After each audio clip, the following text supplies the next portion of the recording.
Bota no mesmo lugar, bota o retrato do velho outra vez. Bota no mesmo lugar, o sorriso do velhinho. Faz a gente trabalhar.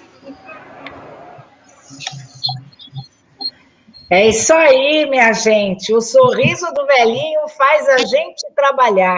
Tenho certeza que muita gente se lembra dessa era de Getúlio Vargas, o grande defensor dos trabalhadores do Brasil.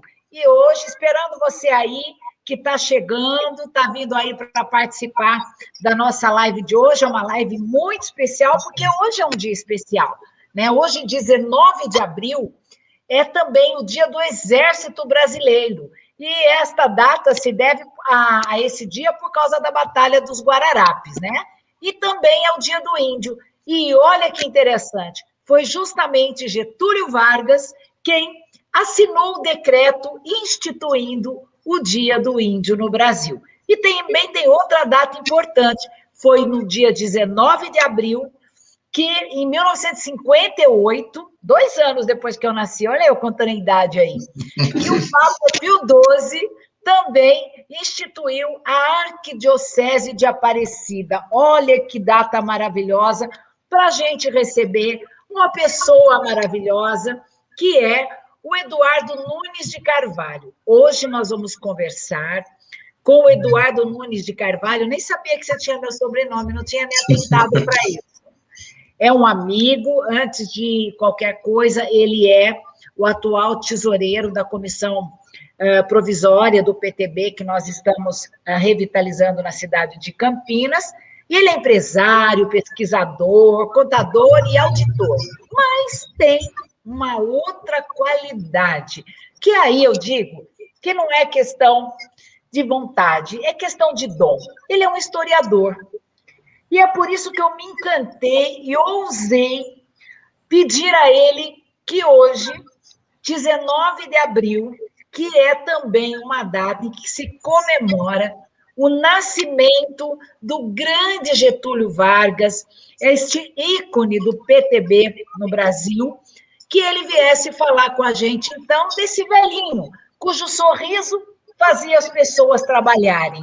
E o sentido disso, minha gente, é que as pessoas trabalhavam felizes porque passaram a ter direitos trabalhistas garantidos.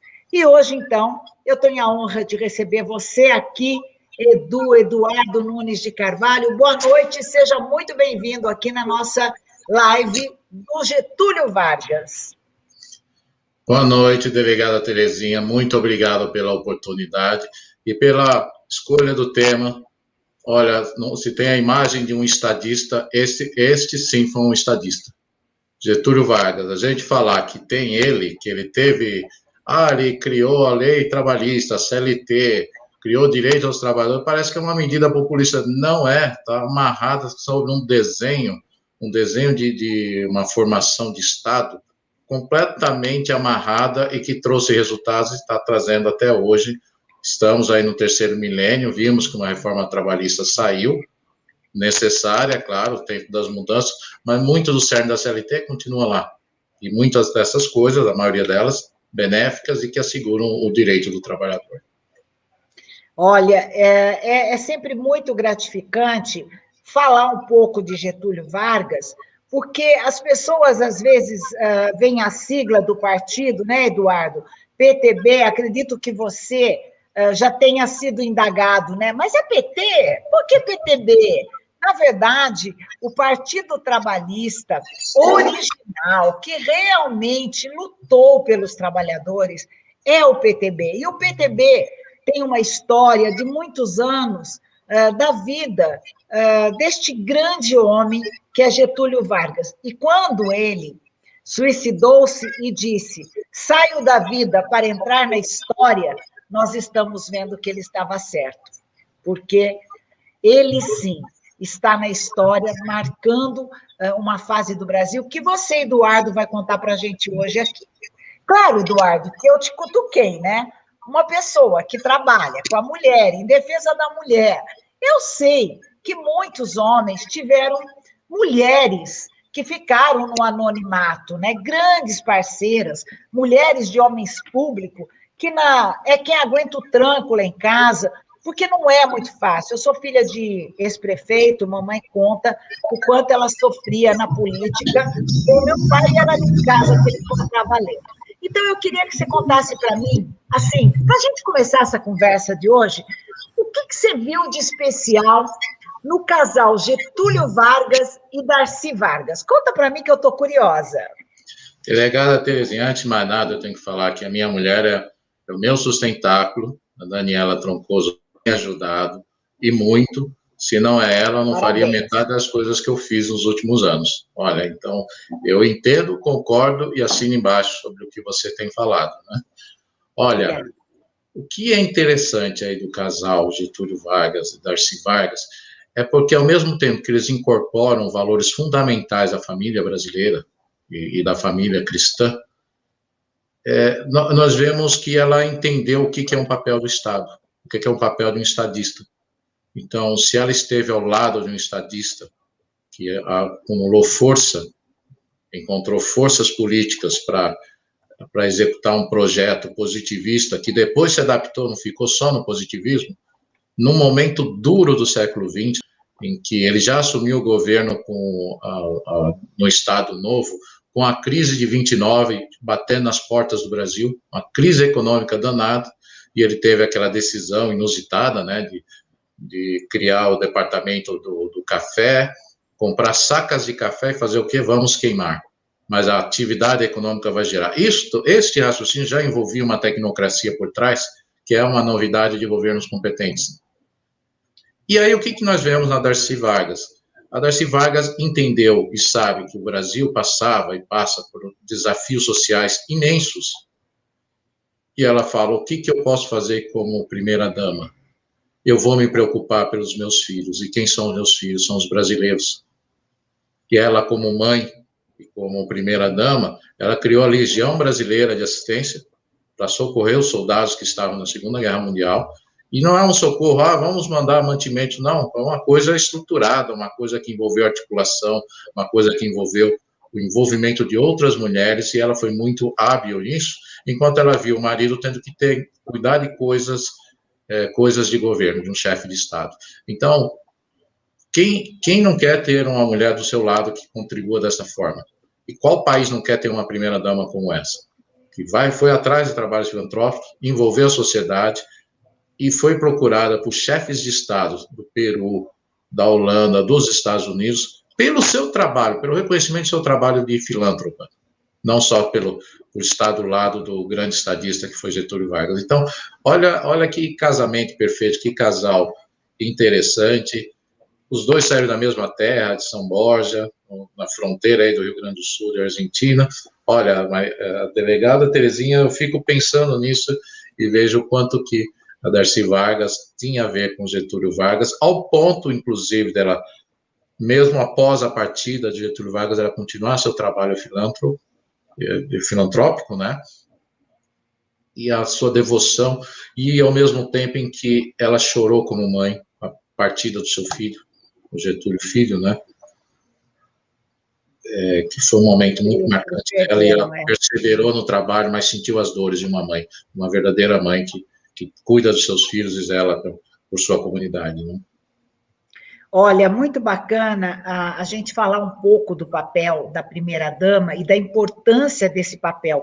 Eu estou tendo a oportunidade de trabalhar com a primeira-dama do município aqui de Montemor, e você falando da Darcy Vargas, me lembrou muito a Elaine Brich, minha amiga, eu digo que ela é minha chefe também, porque ela tem essa preocupação com a cidade inteira, tudo para ela é relevante, cada pedido, cada situação de vulnerabilidade que a gente defronta, ela se debruça ali, ela é mais mãe, e eu acho que, ao longo da política, as primeiras damas por aí confundiram os seus papéis, e foi muito bom, e adorei fazer essa pergunta para você, porque você realmente explicou o quanto uma primeira-dama, e olha que nós temos primeiras-damas fenomenais, mulheres de presidentes, não é verdade? Que Sim. fizeram toda a diferença.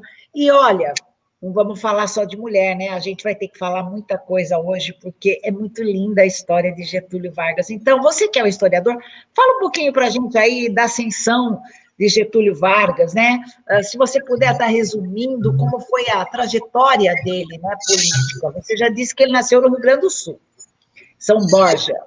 Olha, a própria genealogia de Getúlio Vargas é interessante. Está lá em São Borja, interior, fronteira, Rio Grande do Sul com a Argentina, certo? A família dele saiu, os pais dele eram estancieiros, né? Os avós saíram da Ilha dos Açores. Então, a gente sabe que a Ilha dos Açores, ou seja, é uma economia de ilhas, né? E não uma cultura de estâncias ou como é típica dos Pampas, né? E é uma coisa muito curiosa, depois, delegada Terezinha, você se perguntar por que o povo que saiu dos Açores foi para Santa Maria, no coração do Rio Grande do Sul, e foi para lá. Ou seja, é impressionante a história portuguesa brasileira, mas isso é um tema para outro dia, né? Faremos então, um dia. Essa é a formação dele, de estancieiros, os pais estancieiros, né? Ele se formou em Direito, inclusive foi para Ouro Preto, em Minas. E o que foi notável dele? A habilidade política dele, carisma, saber negociar, saber ouvir as pessoas, saber propor algo. A disciplina dele é muito inteligente e pegou bem firme as ideias do positivismo. O Rio Grande do Sul foi marcado pelo positivismo do Júlio de Castilhos, né? E aí o que aconteceu? O Getúlio Vargas se tornou governador do Rio Grande do Sul em 1928. E nesses 2 anos, ele aproveitou a Constituição estadual, né, de 1891, que o Júlio de Castilhos deixou, que é uma Constituição que, dentre outras coisas, dá poder ao governador para executar algo científico e tecnocrático, e ele criou, dentre outras coisas, o Banco do Estado do Rio Grande do Sul. Então, só para você ver como ele já, no Rio Grande do Sul, já estava ajudando a fazer essa transformação. A Aliança Liberal estava muito revoltada, e os tenentes e várias lideranças na Paraíba, Rio Grande do Sul, revoltadas com a política do café com leite. Então, em 1930, promoveram a Revolução de 30, né, do Estado Novo, e todos querendo Getúlio Vargas como sendo esse homem para governar. E foi o que aconteceu. Entre 1930 e 37, ele fincou bases aí da ideia positivista, da ideia de criação de um Estado, e à medida que ele foi avançando, ele se tornou um ditador. Vai falar, mas um ditador tal, eu falo, você sabe o que foi o século XX? Para quem não sabe o que foi o século XX, foi o século que se inaugurou um Estado socialista na América, foi o século que teve a Primeira e Segunda Guerra Mundial, foi o século que, em 1924, São Paulo foi bombardeado e se riscaram as páginas da história de São Paulo. Eu aqui sou de São Paulo e fico inconformado as pessoas não saberem o que foi a revolta de 24. Teve a gripe espanhola, e agora que estamos na pandemia, estamos tomando consciência disso. O século XX não foi um século fácil, foi um século de muita ameaça, muita guerra física, e você precisava, sim, de chefes fortes. E o Getúlio Vargas viu isso na frente. Por isso que ele acumulou poder, e era o que o Brasil precisava naquele momento. Hoje não precisamos de ditadores, mas na época se precisou. E foi o que ele fez. Foi aí até o 37, né, que foi acumulando poder, de 37 para 45, ficou mais notabilizada essa ditadura dele, mas o que ele fez com isso? Companhia Siderúrgica Nacional, Companhia Vale do Rio Doce, Petrobras, construiu estradas para o interior. Nós falamos aí do Dia do Índio, né? Teve o decreto-lei assinado no dia 19 de abril, em que ele mesmo já assegurou que o Estado já tinha uma figura de proteger o índio. E isso, falo do índio, eu vou falar da Marcha do Oeste, que é algo impressionante. Eu ia te perguntar sobre isso.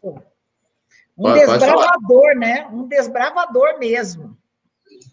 Você sabe, delegada Terezinha, que você tem que se aliar com pessoas competentes para você fazer um governo, né?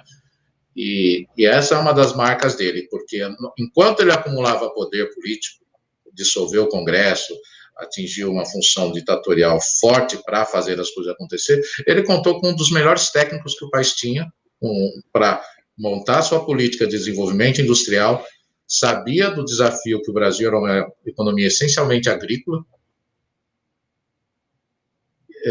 e aí o que isso resultou? Ele resultou da necessidade de você ir para o oeste, a necessidade de você trabalhar com base. Olha, só para encerrar nessa resposta do que eu falei das pessoas competentes, eu vou destacar uma personagem que me chamou muita atenção. Eu estive em Anagarças, e Nova Chavantina e Barra do Garças. E me chamou a atenção que a avenida principal de Aragarças e a avenida principal de Barra do Garças e Nova Chavantina se chamava Avenida Ministro João Alberto. Eu fui ver quem foi o João Alberto, e o João Alberto Lins Barros foi simplesmente um dos braços direitos de Getúlio Vargas na construção, presidência da Fundação Brasileira, Fundação Brasil Central, que foi a materialização, vamos dizer assim, da Marcha para o Oeste, e como foi o superministro da época da Segunda Guerra Mundial, o cara que cuidava do orçamento. Então, esse é só um exemplo de profissional que esteve do lado de Getúlio Vargas e que soube executar bem suas funções, né? Olha, é muito interessante, porque à medida que a gente vai conversando e nós combinamos mais ou menos uma pauta, a gente vai encontrando muita semelhança com o momento atual do Brasil. Mas eu vou deixar essas observações para o final da nossa fala, porque eu posso estar, como se diz, vendo coisas que as outras pessoas não veem. Então, vamos alimentando aí os nossos internautas que estão com a gente. Eu não estou nem conseguindo mencionar, tem um monte de gente entrando aí, mas a nossa amiga Maria Tereza, Cris de Paula, a Maria Tereza, o Bruno, um monte de gente aqui entrando, fazendo parte aqui da nossa rede. Mas vamos continuar aqui a nossa conversa, porque você falou muito bem dessa expansão para o oeste, né? E ainda ontem eu conversava com o meu marido, né? E ele dizia para mim como é os Estados Unidos, né? Que não tem esses vazios, né? Essa quantidade de terra, né? Inútil. As pessoas moram no país inteiro. E aqui no Brasil, as pessoas se concentraram mais no Sudeste, no Sul. Não é verdade? O Carlos Antônio também entrando aí, falando com a gente. Boa noite, muito obrigada a todos vocês. Obrigada aí. E eu acho isso extremamente importante, porque também é um ponto, né? Eu tenho um amigo muito querido, que ele tem um projeto que ele tenta levar para o governo, que é de bombardear as nuvens para criar chuva. É uma tecnologia, eu vou trazer ele aqui para falar com a gente sobre essa tecnologia, mas já me veio à mente essa região do Brasil, né? Esse avanço para o oeste do nosso Brasil, o nosso Nordeste tão judiado. Mas eu queria te perguntar para você, você falou um pouco aí da crise de saúde, né? Que ele teve que enfrentar, como que ele enfrentou na época, né? Essa peste, né? Outra praga, uma pandemia que também assolou o Brasil. Coincidência ou não, ele teve que lidar com a gripe espanhola, uma das doenças que mais dizimaram brasileiros, né? Como ele lidou com a saúde na época? E nesse item aí, está relacionado com a atualidade? Você vê mesmo? Como você vê muita coincidência? Há muitas coincidências. A única coisa que não encaixou é o time, né? Que a gripe espanhola foi um pouco antes dele assumir o Estado Novo, né? Mas ele presenciou isso. Ele presenciou e viu como que faz as coisas. E viu a importância, a necessidade, mais uma vez que eu falo da ideia da tecnocracia, que a tecnocracia ela foi uma base fundamental para você lidar com as crises. Então, o que ele fez? Ele, por exemplo, criou os hospitais. A raiz do INPS, hoje INSS, Instituto Nacional de Seguro Social, surgiu lá atrás, quando ele começou a catalogar os trabalhadores, os brasileiros, num sistema de saúde em hospitais. Quem é que pensa nisso? Que o trabalhador tem que ter carteira de trabalho e as pessoas têm que começar a ter cadastro num projeto de saúde federal, né, ou do governo. É quem já está pensando lá na frente na importância de você ter dados, informações. Então, o que o Getúlio Vargas fez? Ele criou o IBGE, o Instituto Brasileiro de Geografia e Estatística. Então, eu preciso dizer mais alguma coisa? Ou seja, como é que você quer montar um plano de governo para resolver uma pandemia, resolver um problema de saúde, um problema de sanitário, um problema econômico, se você não tem dados, você não tem informações? E veja, nós estamos falando lá nos anos 40, anos 30, 40, ele já tinha essa visão. Impressionante, né? É isso que é importante, as pessoas às vezes adoram pegar o dedo na história, e aliás, né, eu agradeço a delegada Terezinha por me chamar de historiador, eu não sou historiador, tá, gente, oficialmente sou pra gente você vai ser, não tem como não ser. Mas eu adoro história, e muito disso tem a ver com a profissão. Mas você é realmente uma pessoa muito estudiosa, como você está dizendo, e para a gente, sim, um historiador, por que não? Nós precisamos de pessoas que possam vir a público hoje, quando a população não é alimentada por fatos que fundamentaram a democracia nos dias de hoje, que é muito fácil falar que Getúlio, eu também ouço muitas críticas, às vezes, ele era um ditador.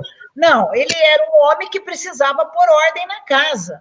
E ele fez isso, né? E pagou muito caro por isso, como a gente vai ver aí mais para frente. Mas você falou do IBGE.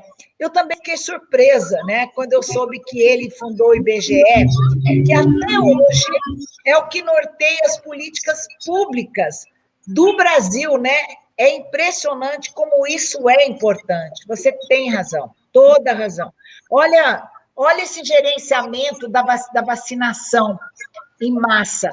Olha como está complicado para o Brasil gerenciar essa vacinação em massa. Todo mundo diz que o Brasil tem toda a infraestrutura de vacinação e a gente viu que não é assim. Não é tão simples assim. Claro, né? Que não. Logística complexa. Isso, e também porque nos governos anteriores não houveram investimentos, não houveram aperfeiçoamentos. Nós ainda não temos, em muitas cidades do Brasil, a internet, né?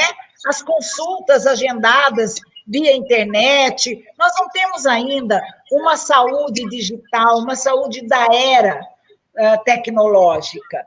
E olha, esse homem foi um visionário, viu? E ele lidou bem, né, com todas as crises que ele vivenciou na época, não só da saúde, mas até mesmo os opositores, as traições, né, Edu? O Getúlio Vargas, uma das coisas que a gente sente bem na carta despedida dele, como as pessoas sabem, Getúlio Vargas suicidou-se, né? Ele realmente deixou uma carta onde ele deixava, assim, bem latente, talvez eu fuja um pouco do roteiro, mas eu acho legal a gente ficar aqui um pouco nessa de conversa. Fica à vontade. Por exemplo, não é? Quando ele fala assim, me caluniam e não me deixam defender. Eu, mais uma vez, me reporto à atualidade. Você vê coincidências? Acha que é mera coincidência ou a história se repete? A história se repete com elementos, temperos, sabores diferentes. A história é cíclica, e se as pessoas têm noção do funcionamento do universo, sabe que o universo funciona de maneira cíclica. Sim.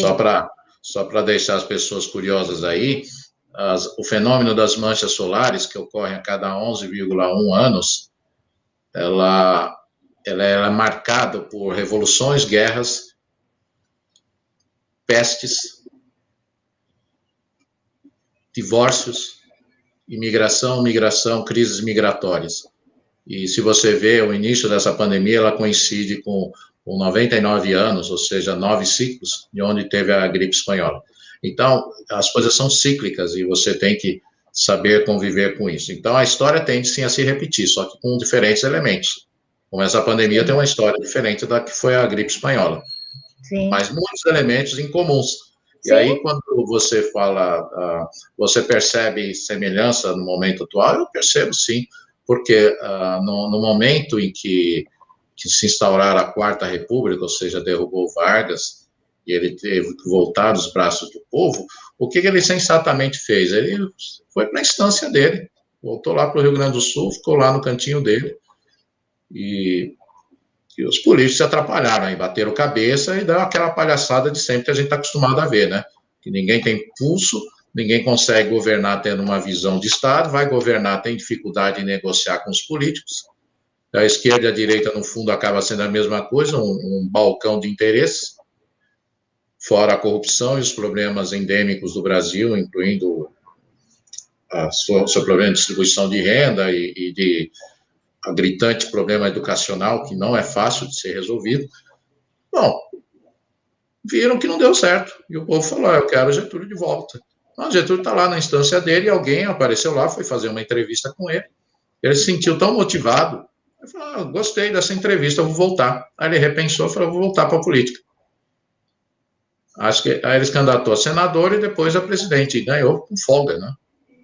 Ou seja, ele voltou, literalmente, como ele falou, dos braços do povo.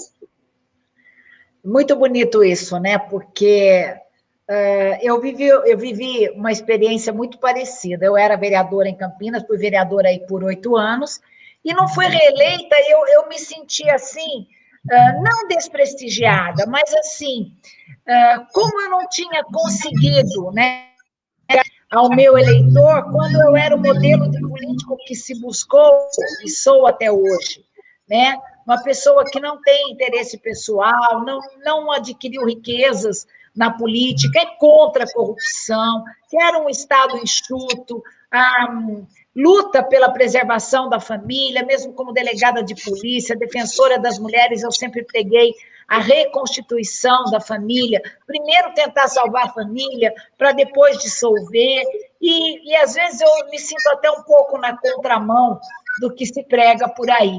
Mas esse recolhimento na política, eu acho que ele fez muito bem, a mim também, porque eu vi que, enquanto eu estive afastada, absolutamente nada mudou.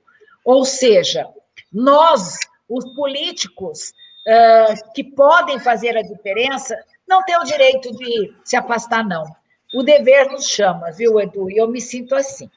E aí estou trazendo você também agora para a política partidária, o nosso tesoureiro aí. Está com a gente a Cris de Paula, Elaine Ravindrich, a primeira-dama que eu te falei, essa mulher maravilhosa, Daniela Troncoso com a gente. Oi, Daniela, seu marido aqui já disse que você é a primeira-dama lá de casa.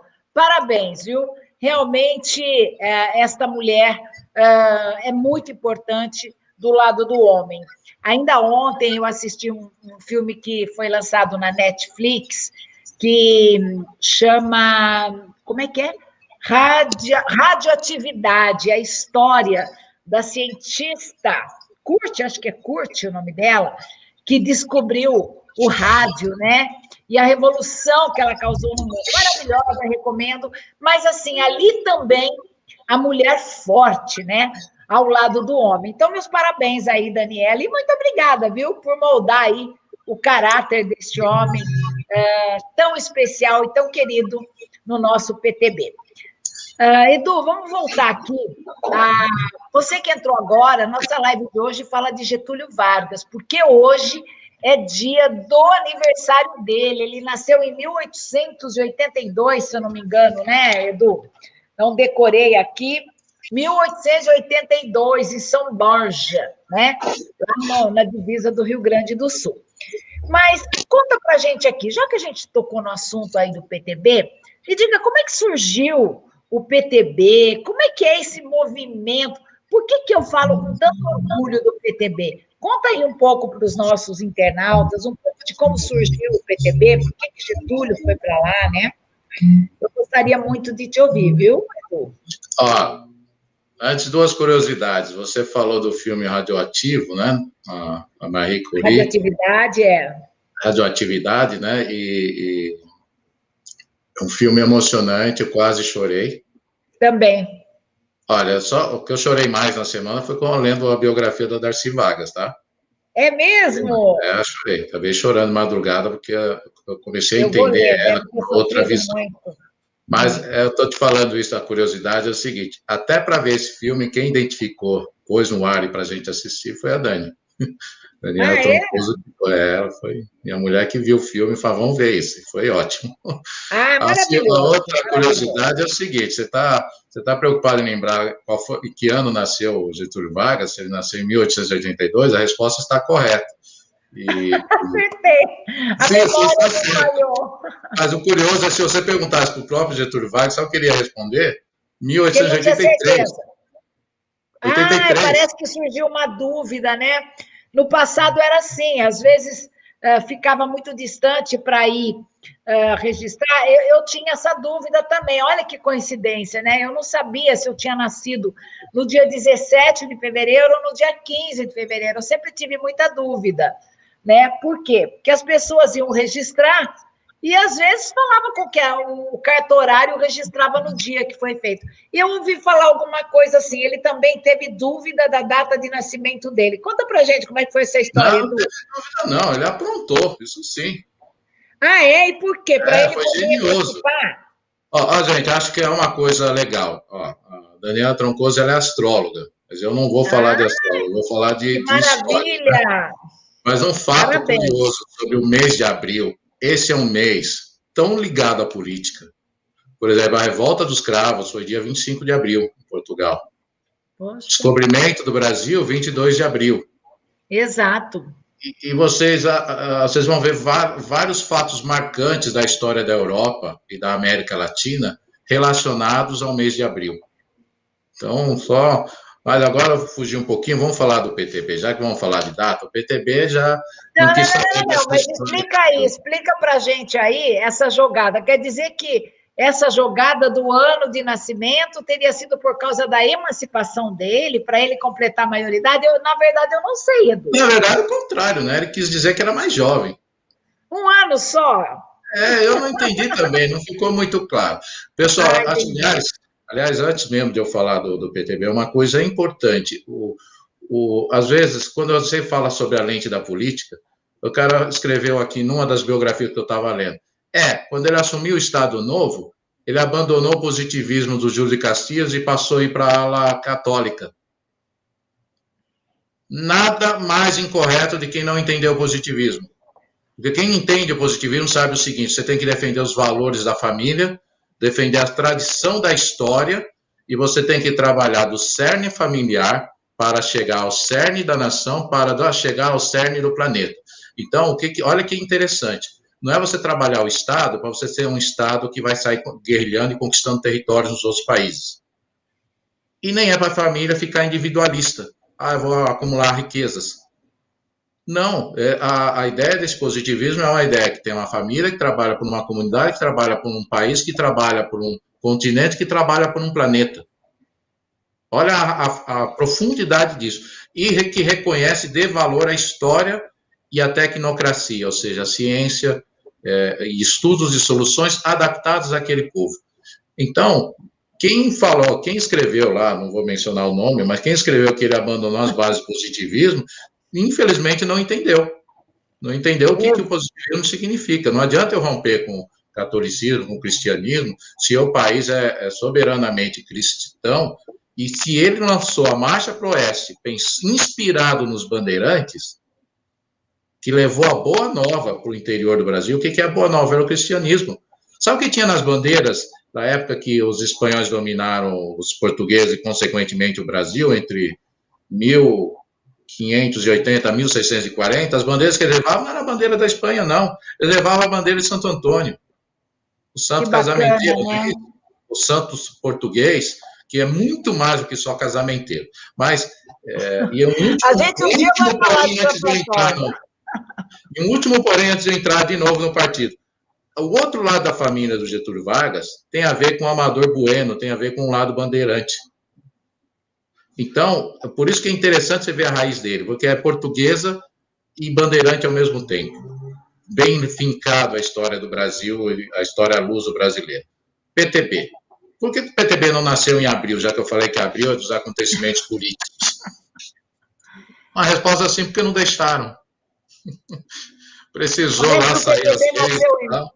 E quando nasceu o PTB? 15 de maio. Maio, exato. 15 de maio de 45. 15 de maio, exato. E aí por que não deixaram? Oi? Por que não deixaram? É a burocracia. Que a lei saiu em março, até apresentar os documentos, passar em cartório e tal.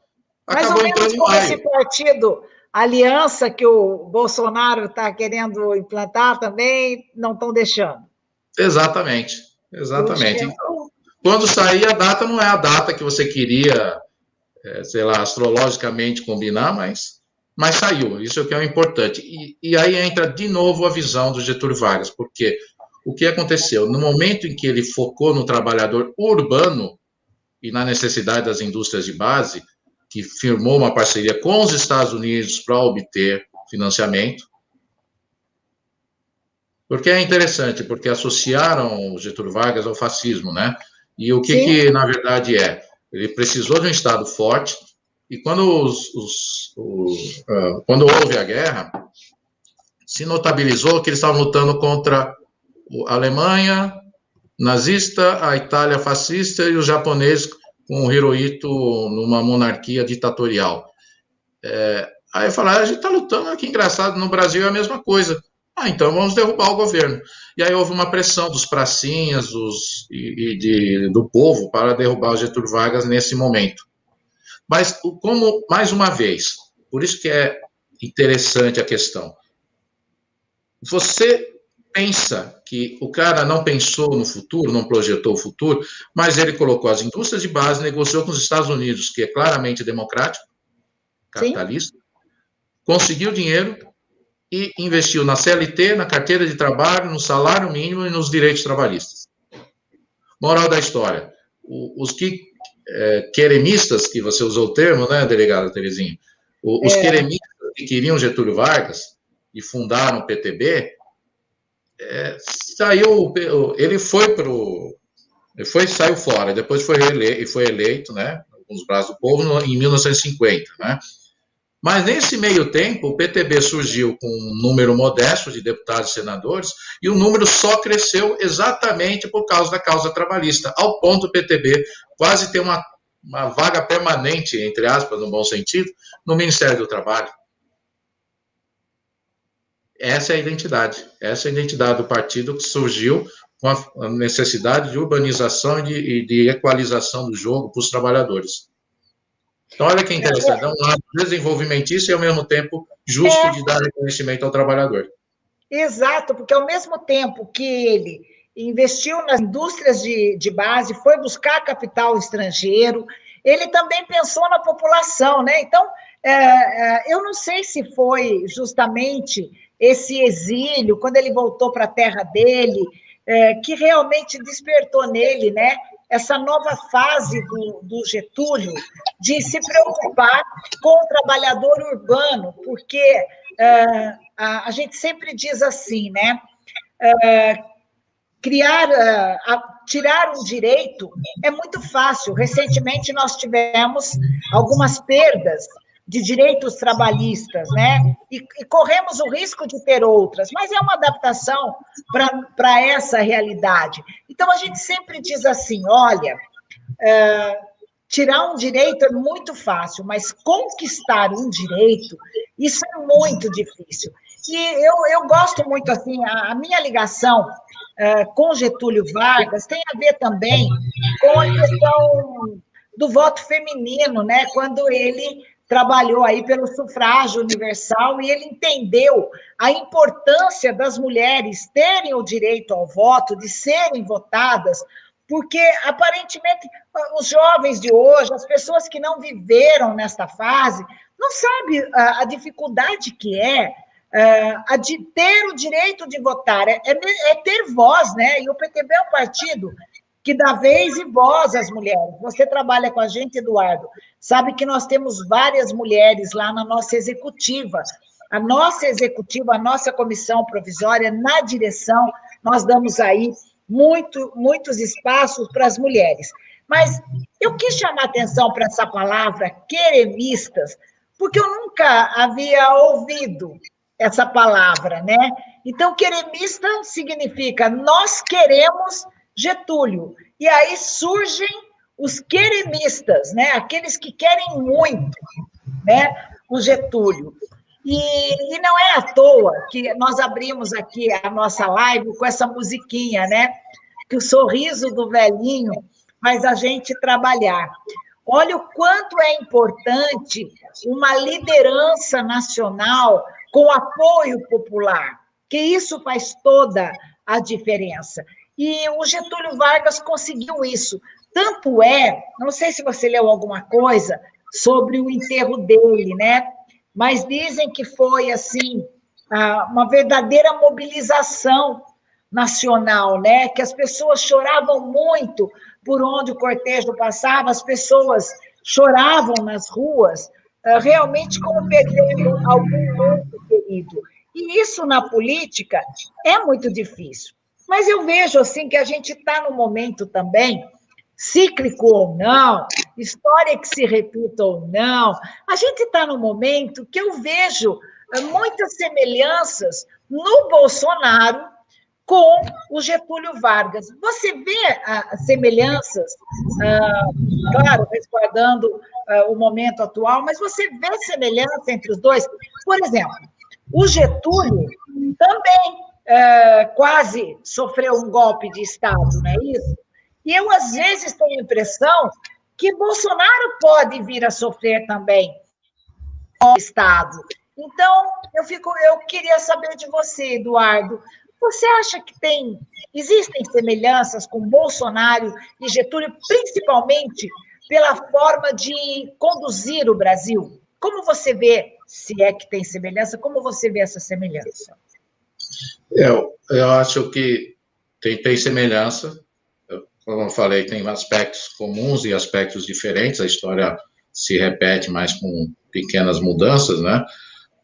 Eu acho que tem que recapitular o contexto com que o Bolsonaro subiu o poder, que é o contexto similar a esse retorno do Getúlio Vargas em 50, como ele fala, nos braços do povo. Por quê? Eu comparo com esse momento, porque quando ele voltou nos braços do povo, ele voltou como um presidente eleito. Então, com o Congresso, com deputados, tendo que negociar aqui, negociar lá, e não tem a força ditatorial que ele construiu lá no Estado Novo, quando surgiu a Polaca, que é a Constituição de 37. E ainda assim, né, o sufrágio feminino, o direito ao voto feminino, bem lembrado, delegado Terezinha. Bom, olha, a imprensa derrubou Dom Pedro II.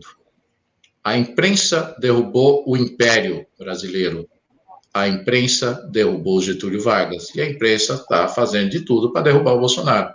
Então, as similaridades são impressionantes. Você tinha, na época do Getúlio Vargas, um Carlos Lacerda enlouquecido, né? Todo dia fazendo oposição aberta ao Getúlio Vargas. E muitas pessoas aderindo a essa oposição. E eram tempos malucos, porque a ameaça comunista foi forçada para acumular poder, aquele plano Cohen, que foi forjado pela equipe assessora do Vargas, sim, foi um plano forjado. Mas a ameaça comunista era uma ameaça que tinha no mundo. Era um fato. Era um fato. E mais tarde, depois que até fala, né, é muito comum dizer, um golpe militar estava a caminho no Brasil, e o suicídio de Getúlio Vargas contribuiu em adiar por 10 anos. Isso é relevante, uma década. Ele entrou para a história de fato. E por que uma ditadura militar se instaurou? Por causa da confusão criada, amplificada, vamos dizer assim, amplificada, não vou dizer que ela criou, mas amplificou a imprensa. A imprensa amplificou isso. Então, qual que é o problema aqui? O problema é, se nós não temos um senso educacional, se as pessoas não têm senso crítico, se as pessoas não leem livros, se as pessoas não têm a isenção de saber lidar com dados e afastar-se, não só dos fake news, mas afastar-se das notícias tendenciosas para lá e para cá, quando as pessoas têm um senso mais crítico, essas coisas não ocorreriam. Mas, em não tendo isso, quem apressadamente for mais sensacionalista na imprensa é ouvido. E de tanto repetir aquilo, as pessoas acabam acreditando. Então, nesse sentido, é como se 2 anos se passaram e as pessoas literalmente esqueceram por que o Bolsonaro subiu. E aí você vê uma desconstrução, você vê um Supremo Tribunal Federal parecer que está rasgando a Constituição Federal. Aí é bom, né? Eu posso falar STF, que eu não falo nenhum dos juízes, senão eles vão me processar aqui. Então, falando, são vocês 11 aí. Vocês 11 que têm seus argumentos de sobra aí para dizer, se escondem atrás da lei com argumentos pífios para observar o que o povo observou notoriamente. Então, se vocês acham literalmente que bandido pode ficar nas ruas, tem muita gente do povo que não acha isso. E não pensa assim e não vai se convencer disso. Então, se a imprensa enfatizar demais uma coisa e deixar de enfatizar outras coisas, sim, delegada Terezinha, concordo com você. Tem uma impressionante similaridade. Só espero que o nosso presidente não faça o que o outro presidente fez. Não, com certeza. E o Getúlio Vargas fez, porque não precisamos disso. Mas, viu, Eduardo, é impressionante o poder da mídia, né? E graças às redes sociais, a gente não está numa situação muito pior, né? Porque se dependêssemos das grandes mídias, possivelmente o povo já estaria menos motivado, né? E a política, ela é muito movimentada pela mídia, né?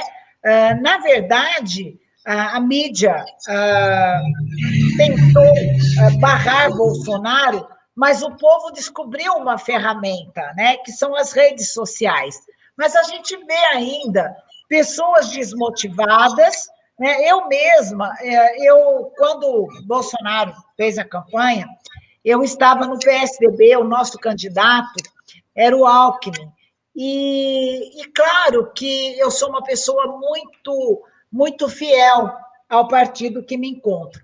Hoje estou no PTB, eu sou obrigada a estudar que revolução, o que significou o Bolsonaro. E quando a gente estuda e a gente vai se preparar para a live de Getúlio, a gente vê que as coisas são outras coincidências, não é tão somente a mídia, como você falou, né? A gente vê que há um envolvimento descabido de grupos que estão saindo do barco, né? Estão acreditando nessa mídia falaciosa, né?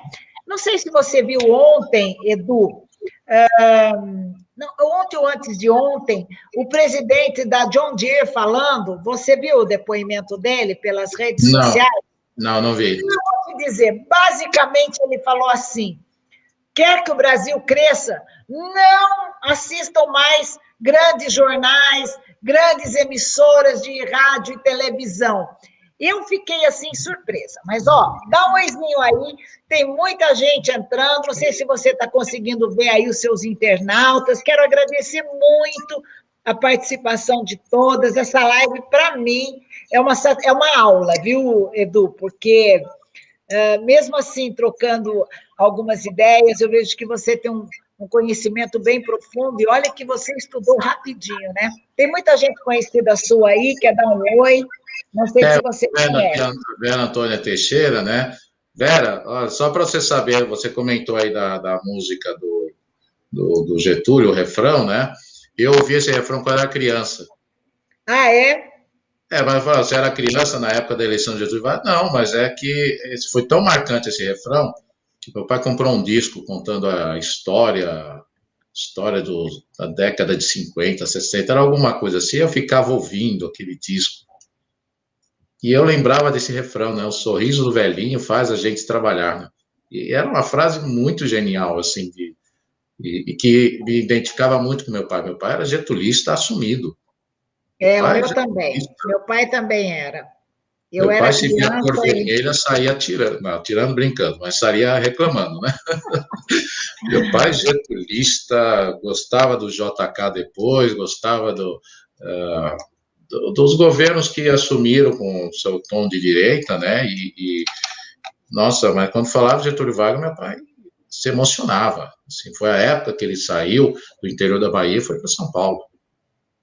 Foi o contexto, né? O contexto do desenvolvimento do Getúlio Vargas fez com que ele criasse as condições de sair do Nordeste e ir para São Paulo, né? E como os migrantes, em geral, fizeram e tinha trabalho aqui, né? Passou rápido uma pergunta, delegada Terezinha. Eu vi que alguém fez um comentário com uma pergunta e eu não vi qual foi. Olha, a Maria Tereza, não, como é o nome dela, da sua amiga Maria Antônia, é isso? Ela falou do papel da imprensa, que ela disse que se repete. O Bruno Ferreira, obrigada, Bruno, pela audiência, viu? Muito legal te encontrar sempre aqui, viu, Bruno? Você é um parceirão. Ele fala assim, ó, verdade. Tá, ó, o Bruno dizendo que é verdade, que está parecendo uma aula mesmo. Então, Edu, você aí realmente contribuindo muito com a história e com a memória, né, dos brasileiros. Ó, o que a Vera Antônia Teixeira colocou é realmente o papel da imprensa, e ela está dizendo, sim, genial mesmo, o pai dela também era getulista. A impressão que é em relação a isso que ela quer fazer. A Edna Mafalda Cruz, minha mãe cantava, é verdade. Mamãe também cantava, meus pais eram getulistas. Olha que bacana, né? Olha, delegada Terezinha, eu vou até fazer um convite para você e para todos que estão assistindo, ó, pegando carona nesse comentário aqui da Edna, a professora Edna Mafalda Cruz, ela vai estar presente amanhã no canal 3005, também do YouTube, para falar sobre andragogia eubiótica. Que andragogia é uma proposta educacional para adultos. O que nós estamos falando aqui, vocês estão percebendo que o CERN, o nosso problema, um dos nossos maiores problemas estruturais é a educação, né? E imagina uma educação voltada para os adultos, com a forma construtiva em círculos, não do professor passando as coisas para os alunos, mas é forma de círculo. E amanhã ela vai falar às 20h40, ela e a palestrante Lúcia Helena Cordeiro, que é da cidade de Santos, vai falar sobre esse conceito. Então, está aberto o convite aí para quem puder. Então, a andragogia seria isso? É esse ensino mais horizontal do que verticalizado, em que o professor está lá em cima e ele despeja conhecimento, né? Eu trabalho com isso.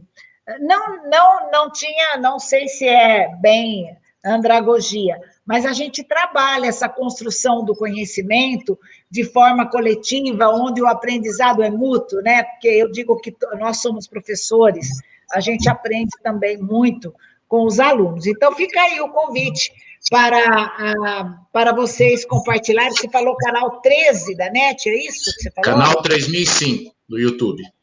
Canal 3005 do YouTube. A doutora Edna Mafalda Cruz e Lúcia Helena vai estar falando da androgogia. Vai ser muito interessante. Espero poder... Eu vou estar lá na moderação. Eu vou estar na moderação também. Vai ser legal.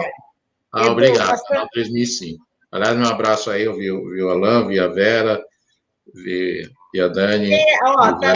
Mari Cury. Quem é Mari Cury? É a personagem do filme, será? De ontem? Isso.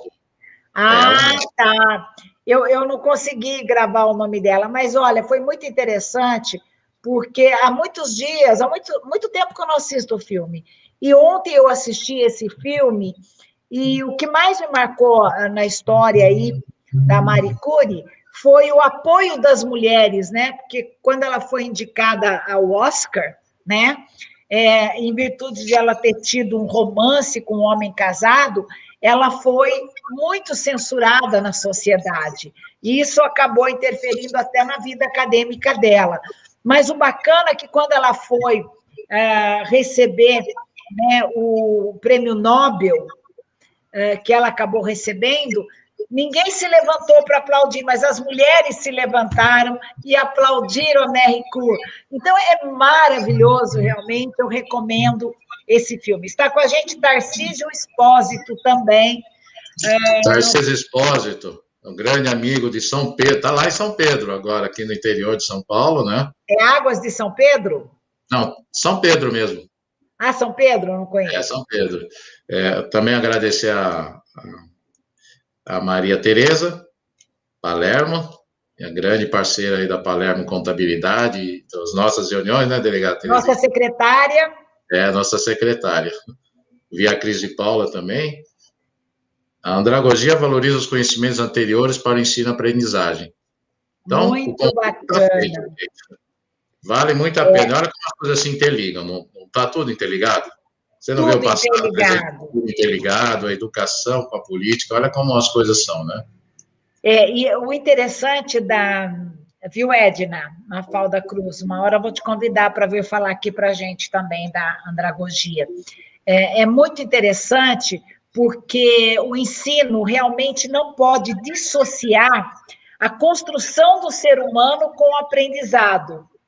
E como professora da Academia de Polícia, a gente aplica um curso lá, que é aprendizagem participativa, que leva muito em conta, né, a capacidade, né, do ser humano, agregando o conhecimento ao que ele já é, ao que ele já traz, ou seja, não desprezando esse ser humano. Muito bacana.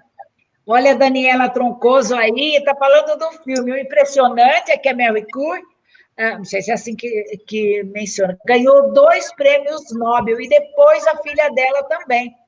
Verdade, ó, Daniela, a gente está contando quase que um filme aqui, mas na primeira entrega, né, do prêmio Nobel, ela não pôde receber, porque tinha acabado de ter um parto muito difícil, né, da filha, com fórceps, e ela ficou magoada com o marido, porque ela achou que ele foi receber sem ela.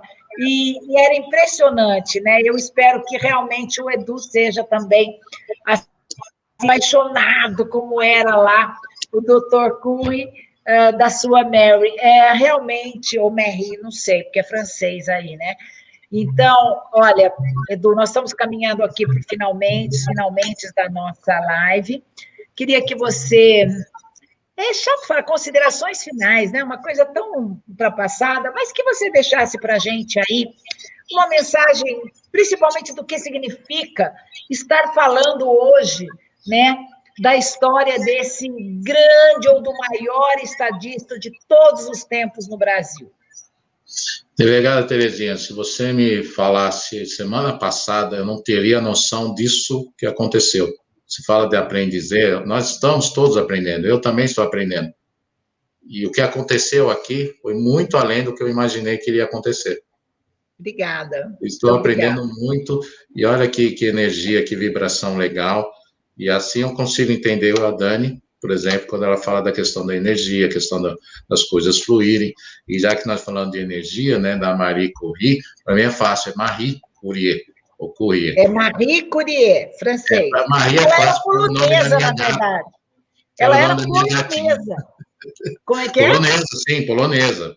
Era polonesa. E aí, como é que fala o nome dela? Você falou em francês.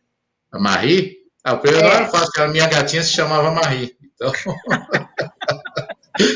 é nesse sentido só. Curie ainda não sei se é Curie ou Curie, ainda não achei a também não sei, porque é polonesa, mas o marido acho que era francês, né? Ela era polonesa e o Curie acho que é o sobrenome do marido, tem impressão. Bom, de qualquer maneira, a gente vai ver o filme de novo, né, Edu, para tirar essas dúvidas. Mas só para fechar a reflexão, até nisso o Getúlio Vargas pensou, tá? Ele pensou em a expansão da Marcha para o Oeste, também pensou na ideia do abrir espaço para o imigrante, diferente dela que sofreu lá em Paris, né? A ideia era essa. Essa é uma vocação brasileira, nós temos que abrir os braços para o imigrante. Agora o termo correto é migrante, mas para mim é imigrante.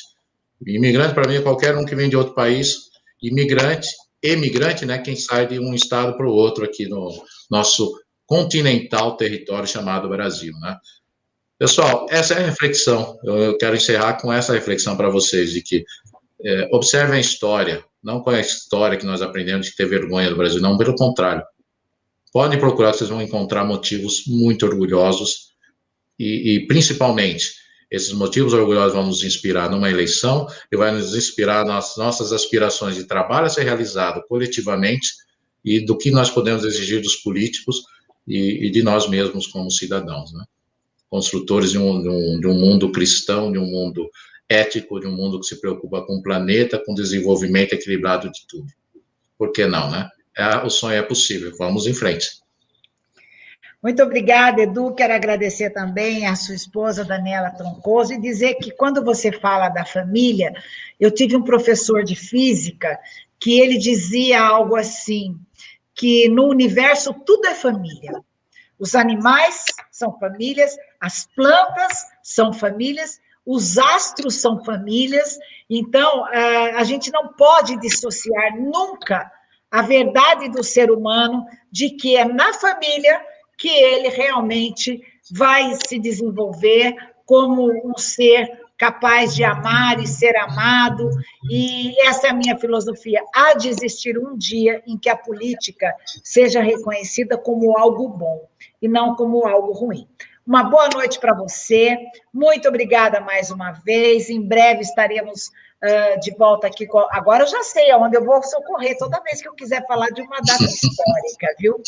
Mas, olha, muito obrigada, foi uma contribuição. Este vídeo fica gravado no YouTube para você que quer ter uma aula aí sobre Getúlio Vargas e as coincidências aí com o momento atual. Pesquisa lá que a gente vai estar por aí. Gente, muito obrigada. Essa semana nós não teremos live na quinta, mas na semana que vem nós estaremos de volta aí na terça e na quinta-feira, e eu espero vocês. Edu, Deus lhe pague, muito obrigada. Obrigada, Merak, obrigada ao Rafael, obrigada a essa equipe linda que, mesmo à distância, está aí ajudando a gente. Beijo. Gratitude.